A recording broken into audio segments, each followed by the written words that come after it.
जी व मेरे सभी शिक्षकगण व मेरे सहपाठीगण, आज का दिवस बाबा साहब अम्बेडकर, डॉक्टर राजेंद्र प्रसाद जैसे दूरंदेशी महानुभावों को नमन करने का है। विविधताओं से भरा हुआ देश, अनेक भाषाएं, अनेक बोलियां, अनेक पंथ, अनेक राजे रजवाड़े, इन सब के बावजूद भी संविधान के माध्यम से देश को एक बंधन से बांध करके आगे बढ़ाने की योजना बनाना एक बहुत ही जटिल कार्य है।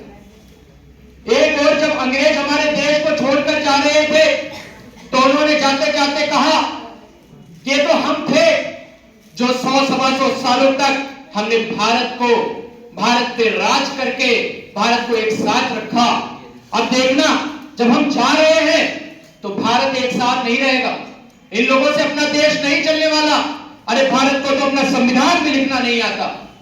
आज 78 वर्ष हो गए हैं, भारत एक साथ भी है और भारतीय संविधान के बलबूते पर खूब तेजी से तरक्की भी कर रहा है। अच्छा होता अगर आजादी के बाद 26 जनवरी 50 तक पर्व की शुरुआत होने के बाद हमें 26 नवंबर को संविधान दिवस के रूप में मनाने की परंपरा बनानी चाहिए थी।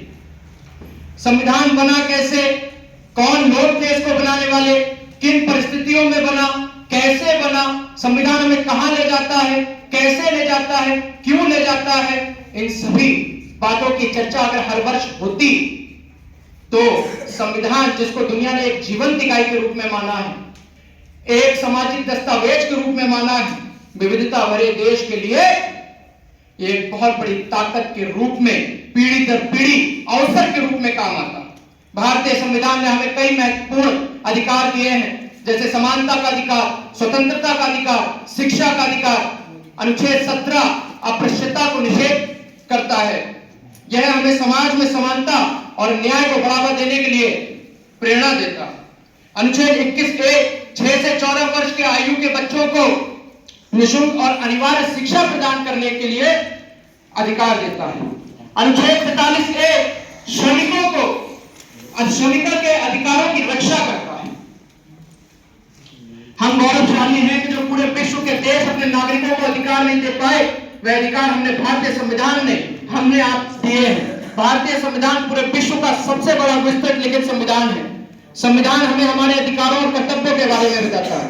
एक समय जब अंग्रेजों ने कहा था कि हमारे बिना भारत अपना संविधान नहीं लिख सकता, तो भारत ने विश्व का सबसे बड़ा और विस्तृत संविधान लिखकर यह सिद्ध कर दिया कि कवन सो काज कठिन जग माही, जो नहीं हो तात तुम पाए। बहुत बहुत धन्यवाद। जय हिंद।